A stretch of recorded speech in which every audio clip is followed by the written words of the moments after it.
2025 Indian tech community का बेड़ा गर्क है। और इतने कॉन्फिडेंटली मैं इसलिए बोल सकता हूं क्योंकि यहाँ पे कोई एक फैक्टर या दो फैक्टर गलत नहीं है, यहाँ पे लगभग सारे ही फैक्टर्स गलत हैं। और 2015 से जब स्पेशली इंडियन पीसी टेक के कंटेंट क्रिएटर्स चालू हुए थे, भाई साहब कितने पुराने हैं।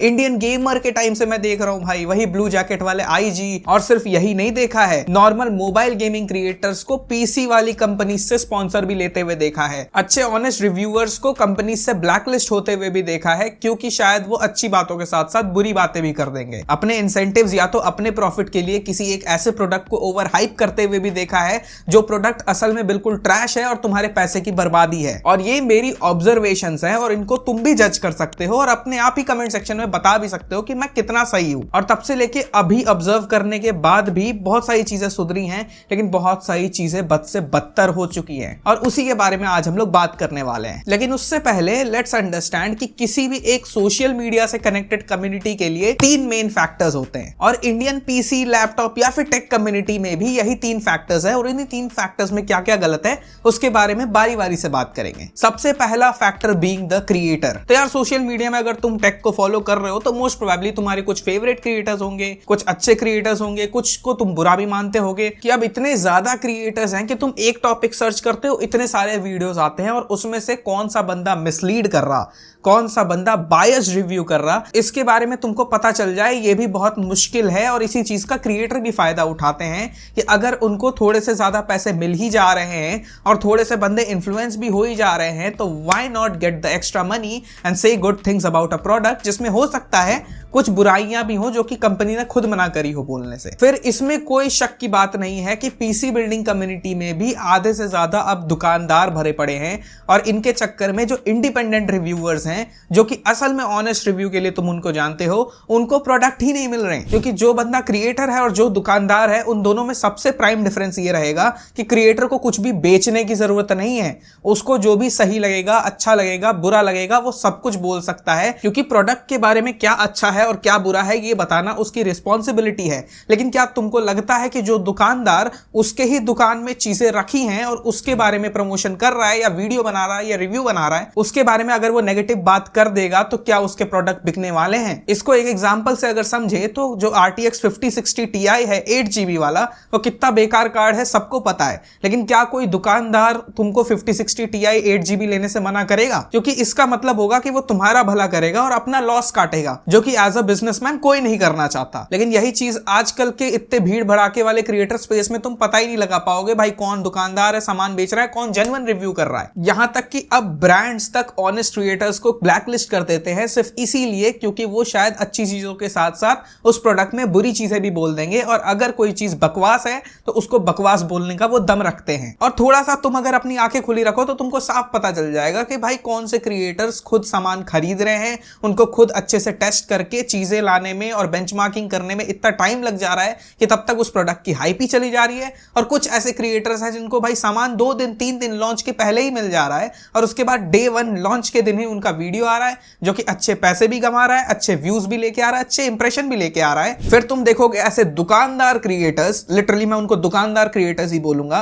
जो 10, 20, 25 हजार में कचड़ा बेचने को तैयार हो जाते हैं सिर्फ तुम्हारे उस GTA 5 खेलने के सपने को लेकर, क्योंकि तुम उस सपने को लेकर ऑब्सेस्ड हो। तुमको उस समय ये नहीं दिख रहा कि अगर मैं 50,000 रुपए लगाऊंगा, 60,000 रुपए लगाऊंगा तो शायद मुझे कोई ऐसी चीज मिलेगी जो कि सालों साल चले। तुमको बस तुरंत क्या दिख रहा है, भाई GTA 5 खेलने को मिल जाएगा, बस यही खेलना है। और वो दुकानदार इसीलिए तुमको कुछ भी बेचने में सक्षम भी हो जाते हैं और फिर खुद को क्रिएटर्स भी बोल देते हैं, क्योंकि उनके पास नंबर ही इतना ज्यादा है। उनका काम है कि सिर्फ सामान बिक जाना चाहिए, उसके बाद तुम्हारे से उनका कोई भी लेना देना नहीं है। यही चीज मैंने नेहरू प्लेस स्कैम वाली वीडियो में भी बताई थी। और भाई इन सब का और भी ज्यादा बेड़ा कर दिया जब से शॉर्ट फॉर्म क्रिएशन आनी चालू हो गई। वही 2 मिनट 3 मिनट की रीलें जो कि एकदम ओवर एक्सप्लोसिव रहेंगी, सारे इफेक्ट्स रहेंगे और उसके बाद भी तुमको प्रोडक्ट के बारे में हो सकता है लास्ट के 10-15 सेकंड में पता चले, और बाकी सारे टाइम पे होगा क्या, वही नाच गाना जो उस प्रोडक्ट को प्रमोट करने के लिए बना होगा। यानी कि पूरी एक स्टोरी जो कि एक प्रोडक्ट को प्रमोट करने के लिए बनी है, जो असल में अच्छा है या बुरा है वो उस टेक क्रिएटर का कोई पॉइंट ही नहीं है, उसको चाहिए कि बस वो सामान बिक जाए। यही क्रिएटर्स हैं है जो अपनी वैल्यू तो डाउन करते ही हैं और साथ में बाकी पूरी क्रिएटर इकोनॉमी की भी वैल्यू डाउन करते हैं, क्योंकि जब भी कोई भी ब्रांड एज अ क्रिएटर किसी को भी अप्रोच करेगा, उनके मुंह पे सीधा वर्ड यही रहेगा कि भाई इस बंदे ने तो इतने एक्स अमाउंट में कर दिया, तुम्हारा रेट इतना हाई क्यों है, और फिर ओवरऑल पूरी इकोनॉमी डाउन जाती है। अगर तुमने थोड़ा बहुत भी कॉमर्स पढ़ा होगा तो you know how it works. लेकिन क्रिएटर के बारे में आर करने के बाद अब let's go to the second point, जो कि खुद ब्रांड्स और एजेंसी के बारे में है। इंडिया में ब्रांड्स के भी क्या ही कहने, किसी भी चीज को कुछ भी बना के बेच देना है, कोई भी सर्टिफिकेशन कहीं भी लगा देना है, और ये सिर्फ टेक में नहीं, इवन फूड, कॉस्मेटिक्स, सारी चीजों में, क्योंकि इंडियंस तो भाई अपने सो कॉल्ड सुपरस्टार्स पे बिलीव कर देंगे, अच्छे अच्छे क्रिएटर पे बिलीव कर देंगे, और तुम्हारा प्रोडक्ट तो बिक ही जाना है। और ऐसा ही टेक इंडस्ट्री में भी होता है। लिटरली कचरा जिसको हो सकता है दूसरे कंट्रीज में कोई पूछे भी ना, वो कचरा यहां आकर के बिक जाता है 6-6 हजार 7-7 हजार रुपए में, और फिर जब कंज्यूमर का नुकसान होता है तो फिर तुम लड़ते रहो, किससे लड़ोगे। और टेक कम्युनिटी में सबसे बड़ी दिक्कत जो है आज के टाइम पे वो है एजेंसीज। सारे एजेंसीज को मैं यहां नहीं बोल रहा, लेकिन यही एजेंसीज जो कि ब्लैक लिस्ट कर देती हैं ऑनेस्ट क्रिएटर्स को, क्योंकि उन्होंने कोई ऐसी पॉइंट्स बोली होती हैं, या फिर शायद उस क्रिएटर ने उस एजेंसी के हिसाब से काम करने से मना कर दिया, या फिर शायद एक रील या फिर एक पूरी पॉजिटिव वीडियो बनाने से मना कर दिया। रीजन कुछ भी हो सकता है। और क्रिएटर स्पेस में डर भी इसी बात का रहता है, क्योंकि अब मल्टीपल ब्रांड्स को हो सकता है एक एजेंसी संभाल रही हो, तो अगर उस एजेंसी की तरफ से तुमने एक ब्रांड को भी मना किया तो इसका मतलब है कि वो जो 4-5 ब्रांड्स हैं उस एजेंसी के पास, अब तुमको उससे कोई भी सामान नहीं मिलेगा। और इसी चीज का फायदा भाई एजेंसीज उठाती हैं, और ब्रांड्स को कई बार पता भी नहीं होता कि ये हो रहा है। और इंडिया की तो पुरानी आदत है भाई साहब, पैसे तो खाने ही है, तो जब तक एजेंट टू एजेंट से क्रिएटर फाइनल एक पैकेज पहुंचता है पैसों का, या फिर किसी भी एक XYZ अमाउंट का, for any promotion for that matter, वो कुछ नहीं तो 50 से 60% कम होता है देन द इनिशियल पैकेज जो कि ब्रांड ने डिसाइड किया होता है और एजेंसी को दिया होता है। और जब तुमको मोबाइल क्रिएटर्स ब्रांड एम्बेसडर दिखने लग जाए ना किसी एक पीसी टेक कंपनी के, या फिर उनको इंटेल या AMD के स्पॉन्सर्स आ रहे हो, इवन दो वो दिन भर फ्री फायर या फिर PUBG खेल रहे हैं, तब तुम खुद समझ सकते हो कि उस ब्रांड को या फिर उस मार्केटिंग एजेंसी को इस चीज से फर्क नहीं पड़ता कि किसके पास कितनी क्वालिटी वाली ऑडियंस है, उसको इस चीज से फर्क पड़ता है कि कितनी क्वांटिटी वाली ऑडियंस है, और क्या उनके एक बार बोलने पे सामान बिक सकता है या नहीं। सिंपल सी बात है यार, अगर एक इन्फॉर्म्ड टेक क्रिएटर के पास मान लो 1 मिलियन भी लोग हैं, उसमें से अगर उसने कोई भी चीज को नेगेटिव बोला तो लोगों के पे इतना दिमाग है कि हाँ भाई हम नहीं खरीदेंगे वो चीज, राइट। लेकिन क्या जो मेजॉरिटी ऑडियंस जिसके बच्चे होंगे या फिर कोई ऐसे लोग होंगे जिनको ज्यादा दिमाग नहीं मारना, उनको बस ये चीजें चाहिए कि भाई मेरे इस फेवरेट क्रिएटर के पास ये चीज है, ये मुझे भी खरीदनी है, क्या उससे अपने प्रोडक्ट के सेल्स करवाना ज्यादा आसान नहीं हो जाएगा? And that is the reason why तुमको प्रोडक्ट ब्रांड्स दिख जाएंगे उन क्रिएटर्स के पास जो कि लिटरली उस प्रोडक्ट की कैटेगरी से कहीं बिलोंग नहीं करते, उनको बस अपना सामान बिकवाना है, इसलिए उनको स्पॉन्सर दे रखा है और लाखों दे रखे हैं, जबकि जो असल के क्रिएटर्स हैं उनको ब्लैक लिस्ट कर रखा है, क्योंकि वो लोग जनता को अवेयर कर देंगे। और अगर तुम लोग थोड़ी सी अपनी मेमोरी जॉल्ट करोगे तो कुछ टाइम पहले तुमको याद होगा कि भाई कुछ क्रिएटर्स ने आवाज उठाई थी एक स्मार्टफोन टेक चैनल के ऊपर कि भाई उसको सब कुछ पहले मिल गया, उसको इवन अपनी वीडियो का एम्बार्गो उठाने का भी टाइम बाकी लोगों से पहले मिला था, जस्ट बिकॉज वो एक बहुत बड़ा क्रिएटर है। समझ गए होगे तो कमेंट सेक्शन में जरूर बताना। और नाउ अगर आप थर्ड फैक्टर की बात करें तो भाई ऑडियंस, सबसे बड़ी चीज जिसका कटता है जो एंड कंज्यूमर होता है, ऑडियंस, मैं और तुम्हारे जैसी। और ऑडियंस भी हमेशा विक्टिम नहीं होती, ऑडियंस भी कभी कभी ऐसे काम करती है जिसको सुन करके लगता है कि भाई इसको एक्चुअली में स्कैम होना तो बनता था। ऑडियंस का टेक की तरफ एटीट्यूड एक बार वेनम भाई ने खुद अपनी स्ट्रीम पे बोला था, तुम लोग एक बार सुन सकते हो कि कैसे बंदे तभी तक टेक से अपना वास्ता रखते हैं जब तक उनको कोई नई चीज खरीदनी होती है, और उसके बाद उनको कोई फर्क नहीं पड़ता कि उनकी आसपास की टेक्नोलॉजी में क्या चल रहा है। What I have seen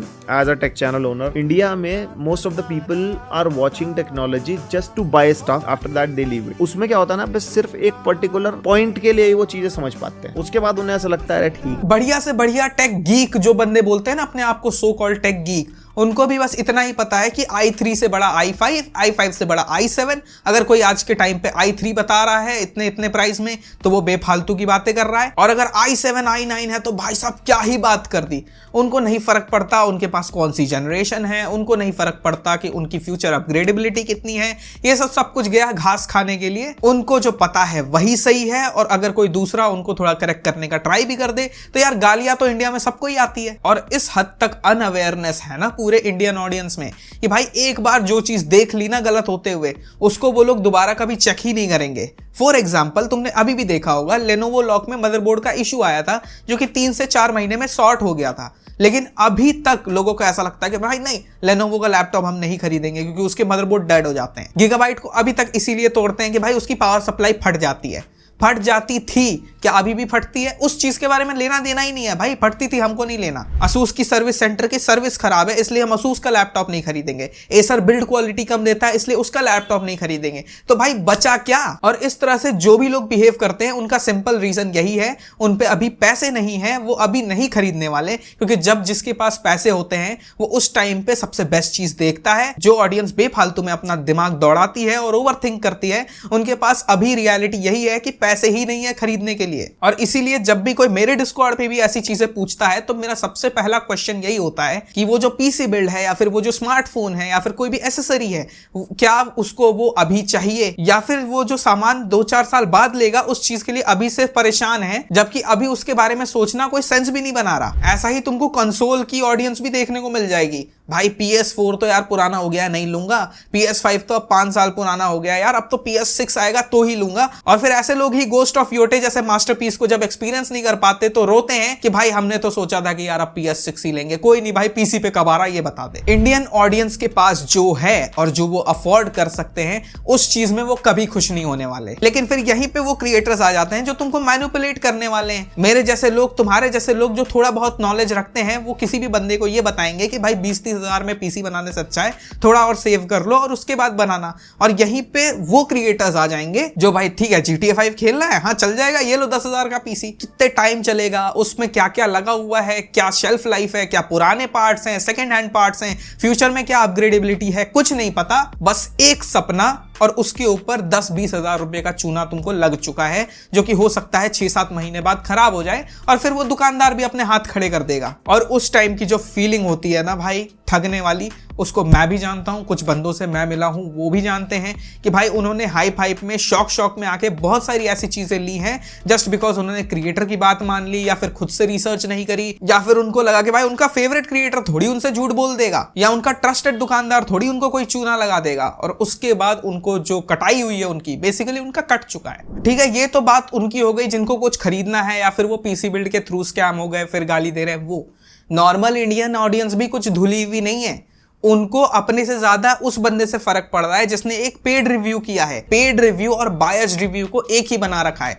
अगर किसी क्रिएटर ने पैसे लिए हैं तो देयर इज नो वे कि वो ऑनेस्ट रिव्यू दे सकता है, और ये उन्होंने अपने दिमाग के अंदर घुसा लिया है। अच्छे से अच्छे क्रिएटर्स जो कि सेंस में बात कर रहे हैं, नॉर्मल बात कर रहे हैं, सारे पॉजिटिव नेगेटिव सबके बारे में बात कर रहे हैं, उनकी पूरी वीडियो देखने के बजाय ऐसे कमेंट्स तुमने भी जरूर देखे होंगे कि भाई यूट्यूब पे तो पेड प्रमोशन का टैग आया, पक्के पैसे खा रहे हैं, आज तो पनीर बनेगा, आज इसका धर्म ईमान बिक चुका है। और ऐसी बातें जब कोई ऑनेस्ट कंटेंट क्रिएटर सुनेगा तो फिर उनको भी लगेगा कि भाई बेफालतू में वो क्यों ब्लैकलिस्ट होए, वो क्यों अपने व्यूज मार दे, वो क्यों अपने इंप्रेशंस मार दे जस्ट बिकॉज इन जैसे लोगों को नॉलेज देनी है। वो तो भला हो उन क्रिएटर्स का कि वो अभी भी लगे पड़े हैं और अभी भी ऑनेस्टी से अपना रिव्यू वाला काम कर रहे हैं, वरना बिके हुए लोग तो भाई है ही क्रिएटर स्पेस में, हर तरह के लोग होते हैं। मतलब इंडियन ऑडियंस को तब तक कोई दिक्कत नहीं है जब तक कोई बेचारा बंदा अपने से खुद ही पैसे लगा रहा है, खुद ही लेके आ रहा है, खुद ही सारी चीजें कर रहा है और उसके बाद खुद ही बेंचमार्क बना के वीडियो डाल रहा है। बट द मोमेंट उसको सिर्फ एक ब्रांड ने कोई सामान भेज दिया और अगर वो ऑनेस्ट रिव्यू भी है तो भी उनकी पता नहीं जलन है क्या है, उनकी गालियां चालू हो जाती है ऑडियंस की भाई। और इतना सारा ज्ञान झाड़ने के बाद फिर खुद क्या होंगे, नेहरू प्लेस की किसी शॉप पे जाएंगे, बंदा बोलेगा कि भाई 50,000 का पीसी क्यों बना रहे हैं, आपको GTA 5 खेलना, आओ 10,000 का पीसी देता हूं। आराम से घर में 10,000 का पीसी लेके आएंगे और फिर उसको भी जस्टिफाई करने के लिए तैयार हो जाएंगे कि भाई ये तो ऐसा ऐसा ऐसा है। और जिन लोगों ने अभी तक ये वीडियो देखी है भाई, तुम लोगों के लिए एक स्पेशल कैटेगरी है, अंधे में काना राजाओं वाली। और ये स्पेशल सेगमेंट के लिए मैंने इतना वेट किया है भाई साहब, क्या ही बताऊं। Let's go. देखो कुछ ही आइडेंटिफिकेशन पॉइंट्स हैं अंधे में काना राजा वाली, ठीक है, जो कि तुमको देखना है। ये बंदे नो लाइफर हैं, इनका कोई इंटरेक्शन नहीं है, इनको बस रेडिट पे रहना है, इंडियन कंपनीज को गाली देनी है, सारी कंपनीज को गाली देनी है, कुछ एक दो प्रोडक्ट्स हैं जो कि इनको अच्छे लगते हैं, ये उनकी ही चटाई गरी करते रहेंगे। और अगर तुमने लॉजिकली पॉइंट रख के बोल दिया कि तुम ये प्रोडक्ट अफोर्ड नहीं कर सकते, rather than solving this problem वो ये बताने में लग जाएंगे कैसे तुम्हारे परिवार गरीब है, कैसे तुम गरीब हो, कैसे तुम छपरी हो। और ये टॉक्सिसिटी चलते रहती है, ये टिपिकल रेडिट बिहेवियर है। उनको कोई मतलब नहीं है तुमसे कि तुम कितनी प्रैक्टिकल बातें कर रहे हो, उनको कोई मतलब नहीं है कि वो जो चीजें सजेस्ट कर रहे हैं वो तुम्हारी कितने काम आने वाली है। तो यार ऐसे जो सजेशन देने वाले लोग हैं ना, उनसे भी दूर रहो। एक बंदा मुझे मिला था लिटरली ऐसा, जो कि बोलता था कि भाई अगर तुमको पीसी बनवाना है ना तो ऑनलाइन ही बनवाओ, ऑफलाइन तो सिस्टम इंटीग्रेटर्स के पास जाना ही नहीं चाहिए। अब ये बात कहां से सेंस बना रही है? तुमको भी पता है कि हर कोई बंदा ऑनलाइन हर चीज नहीं कर सकता। कुछ बंदों को ऑफलाइन चीजें लेनी होती हैं, कुछ बंदों को ऑफलाइन चीजें करनी होती हैं, कुछ के लिए हो सकता है ऑफलाइन ही सस्ता पड़ रहा हो, कोई बड़ी चीज नहीं है। लेकिन क्या ये फैक्टर उस रेडिटर के लिए मायने रखता है? नहीं, उसने जो बोल दिया वही सच है। अगर तुम नहीं मानोगे तो मां बहन की गाली 3 बार। ये बंदे इतने नो लाइफर हैं, इनको बस कुछ नहीं करना, इनको बस चार्ट्स देखना आता है, इनके मुंह जुबानी पे इनको सारे प्रोडक्ट्स के नाम याद हैं और बस इसी से ये समझते हैं कि इनको तो बहुत अच्छी नॉलेज है और इन्होंने किसी की हेल्प करके बहुत बड़ा उपकार किया है उसके ऊपर। ऐसे टॉक्सिक पर्सनैलिटी वाले लोग अपना ही एक एको चेंबर बना के उस एको चेंबर के आगे इंडियन लिख देते हैं, एज इफ वही पूरी इंडियन टेक कम्युनिटी को रिप्रेजेंट कर रहे हैं। अगर तुम समझ गए हो who I am talking about, तो yes, I am talking about you। इसमें मेरे को कोई शर्म नहीं है। इतने सारे अच्छे अच्छे क्रिएटर्स हैं, इंक्लूडिंग मी, अगर तुम मेरे को मानते हो तो, जिनका इंस्टाग्राम है इंक्लूडिंग माइन, जिनका डिस्कॉर्ड है इंक्लूडिंग माइन। और मेरा तो डिस्कॉर्ड भाई इतना अच्छा है, आराम से लोग बैठे हुए हैं, बात करते हैं, सारी चीजें सॉल्व होती हैं। 1-to-1 तुम लोगों को पर्सनली चाहो तो मेरे से भी बात कर सकते हो। तो प्लीज डिस्कॉर्ड चैनल ज्वाइन करो। वो बिल्कुल एक टॉक्सिक फ्री कम्युनिटी बनाने का मेरा प्लान है कि भाई वहां पे बस जिसकी भी प्रॉब्लम हो वो सॉल्व हो, अपन साथ में टेक की बातें करें, साथ में गेमिंग की बातें करें। तो अगर तुमको थोड़ा सा भी इंटरेस्ट है, please join the Discord server, link in the description. मुझे नहीं पता ये वीडियो कैसा परफॉर्म करेगी और मुझे ये भी नहीं पता कि ये वीडियो कितने तक पहुंचेगी, कितने लोगों को मेरी बातें सेंसलेस लगेंगी, कितने लोगों को मेरी बातें सही लगेंगी। But all I am happy about is कि भाई मेरे को इन सब चीजों के बारे में बात करने को ये प्लेटफॉर्म मिला है। एंड अगर तुम थोड़ा सा भी अग्री करते हो तो यार कमेंट सेक्शन में जाओ, कमेंट सेक्शन में लिख दो, डिस्कॉर्ड पे आके बताओ वीडियो कैसी है कैसी नहीं है। और अगर किसी को भी ऐसा लगा हो कि मैं उसको पर्सनली टारगेट कर रहा हूं, तो फिर तो भाई तुमको ऑफेंड हो ही जाना चाहिए ना, क्योंकि तुम शायद काम ही ऐसा करते हो कि मुझे पर्सनली ही तुमको टारगेट करना पड़ रहा है। बाकी मैं मिलता हूं तुम लोगों को किसी अगली वीडियो में विथ अनदर टॉपिक, और तब तक के लिए कमेंट सेक्शन में जा सकते हो, अपने ओपिनियंस लिख सकते हो, और कोई भी क्वेरीज है तो लिख दो, लाइक मार दो, और सॉल्यूशन के लिए फॉलो कर लो क्विक टेक को।